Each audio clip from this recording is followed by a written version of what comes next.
Hello guys, എല്ലാവർക്കും ഇന്നത്തെ പുതിയൊരു വീഡിയോയിലേക്ക് സ്വാഗതം. ഇന്ന് നമുക്ക് 3 മാങ്ങ ഇട്ടിട്ടുണ്ട്. അപ്പം എല്ലാ ദിവസവും അച്ചാറൊക്കെ തിന്നും അടുത്തത് കൊണ്ട് തന്നെ ഇന്ന് തോന്നി മാങ്ങ രസം വെച്ച് നോക്കാമെന്ന്. അപ്പം എങ്ങനെയാണ് മാങ്ങ രസം വയ്ക്കാമെന്ന് നിങ്ങൾക്ക് കൂടെ ഒന്ന് പറഞ്ഞു തരാമെന്ന് വിചാരിച്ചു. അപ്പം നമുക്ക് നേരെ വീഡിയോയിലിട്ട് പോകാം. ഓക്കെ, നമ്മൾ ആ 3 മാങ്ങേനെയും കുഞ്ഞായിട്ട് അരിഞ്ഞ് ഒരു പ്ലേറ്റിൽ മാറ്റിയിട്ടുണ്ട്. ഇനി നമുക്ക് ആ ഗ്യാസ് കത്തിച്ച് നമുക്ക് ചീനച്ചട്ടിയിലൊക്കെ കുറച്ച് വെള്ളമൊക്കെ എടുത്ത് അടുപ്പിൽ ചൂടാക്കാനായിട്ട് നമുക്ക് വയ്ക്കാം.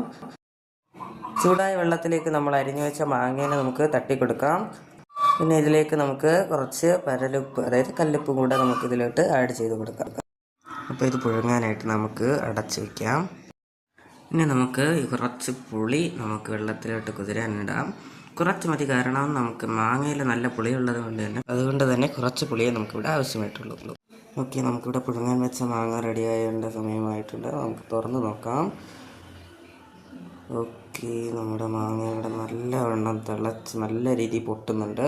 നമുക്കിവിടെ തവി വെച്ച് ഒന്ന് ഇതിനെ പ്രസ് ചെയ്ത് നോക്കാം.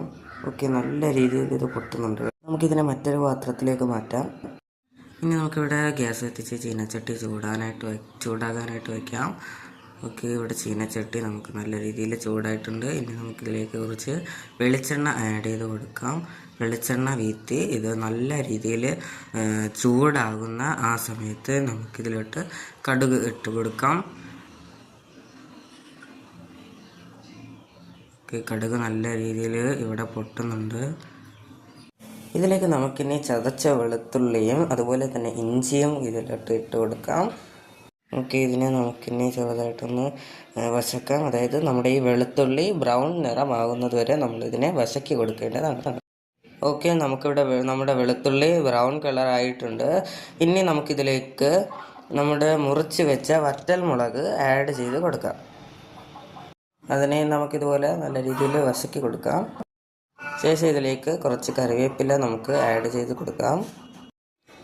ഓക്കെ, ഇതിനെ നമുക്ക് ഒന്ന് അങ്ങോട്ടൊക്കെ ഒന്ന് വശക്കിയൊക്കെ കൊടുക്കാം. ഓക്കെ, ഇനി ഇതിലേക്ക് നമുക്ക് കുറച്ച് അരിഞ്ഞു വെച്ച പച്ചമുളക് കൂടെ ആഡ് ചെയ്ത് കൊടുക്കാം. ഇതിനെയും നമ്മൾ ഒന്ന് വശക്കിയൊക്കെ കൊടുക്കുക. ഇനിയാണ് നമ്മൾ ഇതിലേക്ക് പൊടി ഐറ്റംസ് ഒക്കെ ഇടുന്നത്. ആദ്യം നമുക്ക് ഇതിലേക്ക് ഒരു സ്പൂണ് മുളക് പൊടി ഇട്ട് കൊടുക്കാം. അതിനെ നമ്മളൊന്നങ്ങോട്ട് ഒന്ന് വശക്കിയൊക്കെ കൊടുക്കാം. പിന്നെ ഇതിലേക്ക് നമുക്ക് ഒരു സ്പൂണ് മല്ലിപ്പൊടി കൂടെ ഇട്ട് കൊടുത്ത് അതിനെ നമുക്കൊന്ന് വശക്കിയെടുക്കാം. ഇനി ഇതിലേക്ക് നമുക്ക് ഒരു അര സ്പൂണ് മഞ്ഞൾപ്പൊടിയും കൂടെ ഇട്ട് കൊടുത്ത് അതിനെ നമുക്കൊന്ന് വശക്കിയെടുക്കാം. ശേഷം നമ്മൾ നേരത്തെ വെച്ച പുളിവെള്ളം ചണ്ടിയൊക്കെ മാറ്റിയെടുത്ത് അതിനെ നമുക്കിതിലോട്ട് വീറ്റി കൊടുക്കാം ഈ സമയം.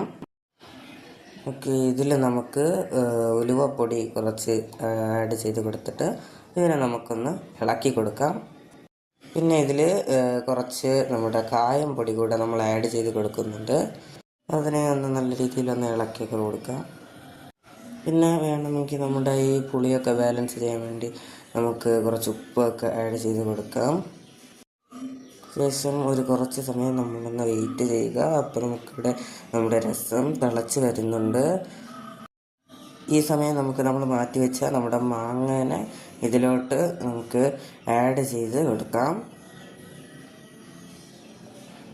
ഇനി നമുക്ക് ഈ ആഡ് ചെയ്ത മാങ്ങയും രസമൊക്കെ ആയിട്ട് നമുക്ക് മിക്സ് ചെയ്യാം. അപ്പോൾ ഇവിടെ നമുക്ക് കട്ടി കൂടുതലായത് കൊണ്ട് തന്നെ കുറച്ച് വെള്ളമൊക്കെ കൂടെ ആഡ് ചെയ്യാം. ഓക്കെ, ഇപ്പം അധികം കട്ടിയില്ല, നേരത്തെ നിന്നും കുറച്ചൊക്കെ കട്ടി കുറഞ്ഞിട്ടുണ്ട്. ഓക്കെ, ഇതിലേക്ക് ഇനി നമുക്ക് ആവശ്യത്തിനുള്ള രസപ്പൊടി കൂടി ആഡ് ചെയ്ത് കൊടുക്കാം. ശേഷം അതിനെയും നമ്മളിതിനായിട്ടൊന്ന് ഇളക്കി കൊടുക്കുക. ഇനി നമുക്കിതിലേക്ക് കുറച്ച് കറിവേപ്പില കൂടെ ആഡ് ചെയ്ത് കൊടുക്കാം.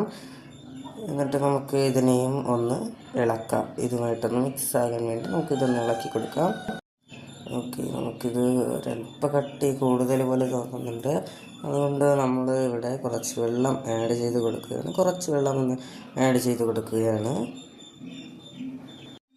ഓക്കെ, അപ്പോൾ നമ്മുടെ രസം നമുക്കിവിടെ തയ്യാറായി കഴിഞ്ഞിരിക്കുന്നു. ഓക്കെ, നമ്മുടെ രസം റെഡിയാകുന്നുണ്ട്. ഈ സമയം നമ്മുടെ പുളിയോ ഉപ്പോ എന്തെങ്കിലും രസത്തിൽ കൂടുതലാണെങ്കിൽ അത് മെയിൻറ്റെയിൻ ചെയ്യാനായിട്ടാണ് കുറച്ച് പഞ്ചസാര ഇവിടെ ആഡ് ചെയ്തത്. ഓക്കെ, അതിനുശേഷം നമുക്ക് ഈ രസത്തിനെ ഒന്ന് ഇളക്കി കൊടുക്കാം. നല്ലവണ്ണം ഒന്ന് ഇളക്കാം. ഓക്കെ, നമ്മുടെ രസം ഇവിടെ ഏകദേശം റെഡിയായി തീർന്നു കഴിഞ്ഞു. ഓക്കെ, ഇതെല്ലാം റെഡിയായി. തിളയ്ക്കുന്നതിന് മുമ്പ് നമ്മളിവിടെ ഓഫ് ചെയ്യണം കേട്ടോ. ഓക്കെ, ഞാനിവിടെ ഓഫ് ചെയ്യുകയാണ്. നമ്മുടെ രസം ഇവിടെ അടിപൊളിയായിട്ടുണ്ട്. ഓക്കെ, ഞാനിനി ഇതിനെ വേറൊരു പാത്രത്തിലേക്ക് മാറ്റുന്നുണ്ട്.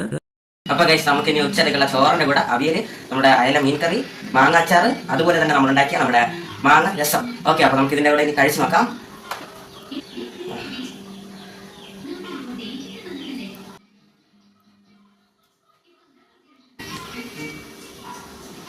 ഓക്കെ, എല്ലാവരും ഇതുപോലെ ഒന്ന് ട്രൈ ചെയ്ത് നോക്കണേ. Thanks for watching.